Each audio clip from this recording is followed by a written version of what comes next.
اس عقیدے کو سیکھنا ضروری ہے، اگرچہ یہ بڑا باریک اور بڑا علمی موضوع ہے، لیکن ہم نے یہ سیکھنا ہے، یہ سمجھنا ہے تاکہ عقیدہ پختہ ہو جائے۔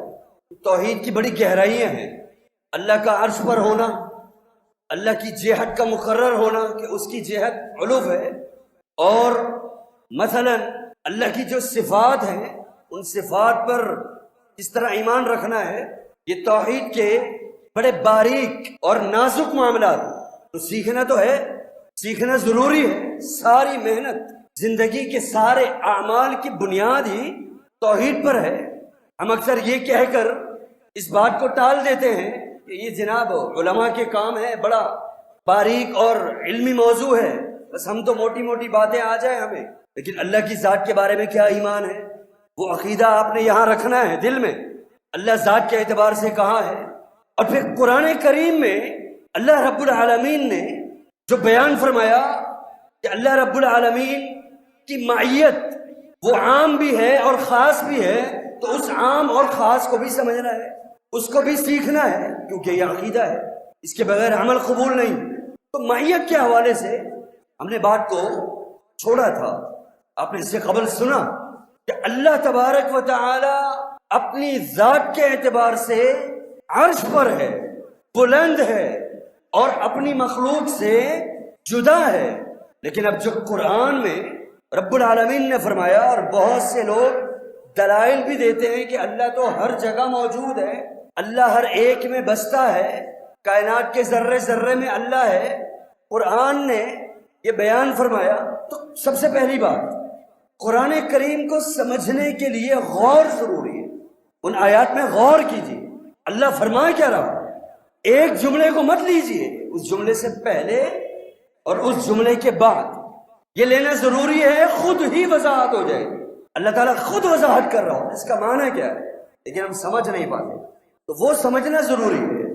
لوگ کہتے ہیں کہ اللہ ہر جگہ موجود ہے، وہ قرآن میں اللہ نے فرمایا۔ اللہ رب العالمین نے سورہ حدید آیت نمبر 4 میں فرمایا کہ هو الذی خلق السماوات والارض وما بینہما فی ستۃ ایام، اللہ وہ ہے جس نے آسمانوں اور زمینوں کو پیدا کیا، سمجھیے گا، آسمانوں اور زمینوں کو پیدا کیا، وما بینہما، آسمان اور زمین کے درمیان میں جو کچھ بھی ہے اللہ نے اس کو بھی پیدا کیا، فی ستۃ ایام، 6 دنوں، ثم استوى علی العرش، ان کو پیدا کرنے کے بعد خود اللہ تعالی ذات کے لحاظ سے عرش پر مستوی ہو گیا۔ عرش کہاں ہے؟ 7 آسمانوں سے اوپر، 7 آسمانوں کا فاصلہ بھی ذہن میں رکھیے، 7 آسمانوں کے اوپر جو سمندر ہے اس کا فاصلہ بھی ذہن میں رکھیے، اس کے اوپر عرش، عرش کے اوپر کچھ نہیں، اور اللہ عرش پر مستوی۔ عرش اللہ کی مخلوق میں سب سے بڑی مخلوق، آسمان اور زمین کو بنانے کے بعد اللہ عرش پر مستوی ہو گیا۔ اور پھر آگے اسی آیت میں فرمایا، سورہ حدید آیت نمبر 4 ہے یہ، فرمایا یعلم ما یلج فی الارض وما یخرج منها، اللہ ذات کے اعتبار سے تو عرش پر ہے، لیکن زمین میں یعلم ما یلج فی الارض، زمین میں جو بھی داخل ہوتا ہے اللہ جانتا ہے۔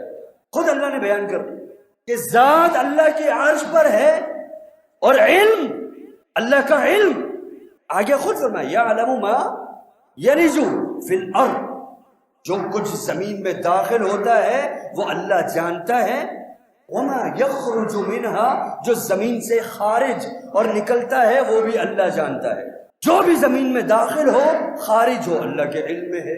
یہ مت سمجھو کہ اللہ ذات پر، اللہ کی ذات عرش پر ہے تو اس کا علم محیط نہیں ہے، نہیں، جو زمین میں ہو رہا ہے اس کے علم میں، جو داخل ہو رہا ہے، جو خارج ہو رہا ہے، یعلم، اللہ جانتا ہے۔ اور آگے فرمایا وما ينزل من السماء وما يعرج فيها، اور جو آسمان سے اترتی ہیں چیزیں انہیں بھی اللہ جانتا ہے، اور جو آسمان میں چڑھتی ہیں انہیں بھی اللہ جانتا ہے۔ یہاں اللہ نے اپنا علم بیان کیا، اور کب بیان کیا؟ عرش پر مستوی ہونے کے بعد گویا آپ کو بتا دیا ذات عرش پر ہے، علم ہر جگہ موجود ہے۔ پھر آگے فرمایا وَهُوَ مَعَكُمْ، وہ تمہارے ساتھ ہے، اَيْنَمَا كُنْتُمْ، تم جہاں بھی ہو. بات واضح ہو گئی, پتہ چل گیا کہ یہ جو اللہ نے کہا کہ وہ تمہارے ساتھ ہے تم جہاں بھی ہو, کس اعتبار سے ساتھ ہے پہلے فرما دیا کہ وہ جانتا ہے جو زمین میں خارج داخل آسمان سے چڑھتی اور اترتی ہے, تو اس لحاظ سے وہ تمہارے ساتھ ہے تم جہاں بھی ہو. یہ ہے معیت عامہ.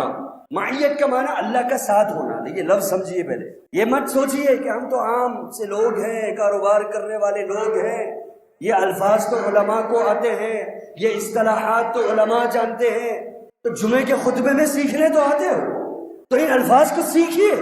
چند تھوڑے بہت پڑھے لکھے لوگ جو تھوڑے سے الفاظ سیکھ لیتے ہیں وہ بے وقوف بنا دیتے ہیں, وہ ایمان عقیدے اور توحید کے لحاظ سے گھما دیتے ہیں. وہ کہتے ہیں جی ہمیں سمجھ میں نہیں آتا, بڑی علمی بات ہے. تو خطبہ جمعہ ہے ہی اسی تاکہ سیکھیے, اپنا ایمان کھڑا کریں, عقیدے کو مستحکم کریں. یہ سیکھنے سے آئے گا. ارے توحید اس دنیا کا سب سے بڑا عمل ہے, تو اس کو کیا سیکھو گے نہیں؟ جس پر سارے اعمال کی بنیاد ہے, کیا اسے سمجھو گے نہیں؟ توحید کا فہم, توحید کا علم, بس موٹی موٹی باتیں لے کر چل رہے ہو, باریکیاں معلوم نہیں ہیں, جبکہ شرک بڑا باریک ہے. توحید کی باریکیوں کو سمجھو گے تو شرک کی باریکیوں سے بچو گے. امن کا پیغام صورت اسلام, امن کا پیغام انسانیت کے نام.